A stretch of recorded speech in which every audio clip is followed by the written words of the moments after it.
Concorde, the iconic supersonic passenger jet that could cross the Atlantic in less than 4 hours and was the pride of aviation engineering until one tragic day in year 2000. But what if I told you that a 12-year-old schoolboy once came up with an idea that might have helped prevent a similar disaster? Stay tuned for more details. On July 25, 2000, Air France Flight 4590, a Concorde jet, was taking off from Charles de Gaulle Airport in Paris. Just minutes earlier, another plane had departed, leaving behind a tiny strip of metal on the runway. Concorde ran over that piece of debris at high speed.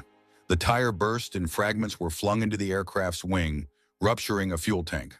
A fire broke out, and moments later the aircraft tragically crashed, killing all on board and a few on the ground. What exactly is called FOD? Aviation experts call dangerous runway litter FOD, or foreign object debris.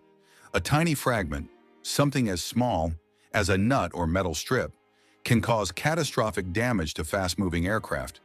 This kind of problem isn't just theory, it's exactly what happened to Concorde on that fateful day, and it's why airports already have runway FOD inspection teams. Now here's the twist. In Scotland, a 12-year-old boy named Daryn Murray from East Kilbride was inspired by the very Concorde accident we just talked about. He wondered, what if we could detect dangerous objects on runways before aircraft even get close? So he built a gadget for a youth engineering competition, which was a remote-controlled device with a mounted camera that could roll along the side of a runway and scan for debris as small as a nut.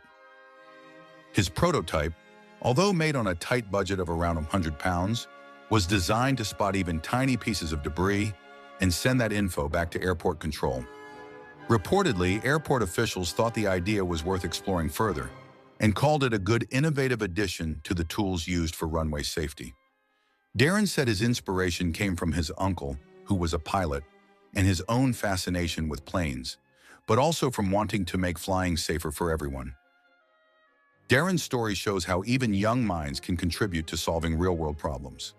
In aviation, FOD detection technology has evolved since Concorde accident, and now there are automated systems, sensors, and AI tools designed to keep runways clear.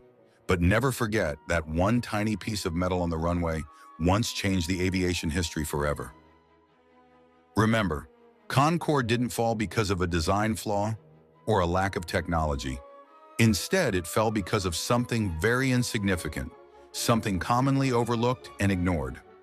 Years later, a schoolboy, with no aviation knowledge, no runway access, no budget, and no authority, understood that lesson far better than the system itself. Thus, in aviation, safety is built on listening, not just to the experts, but to the innovative ideas, wherever they may come from. Because sometimes the difference between history and tragedy isn't speed, but it's attention. If this story made you think, share it. Because the next idea that saves lives might come from someone no one is listening to yet. Thanks for watching.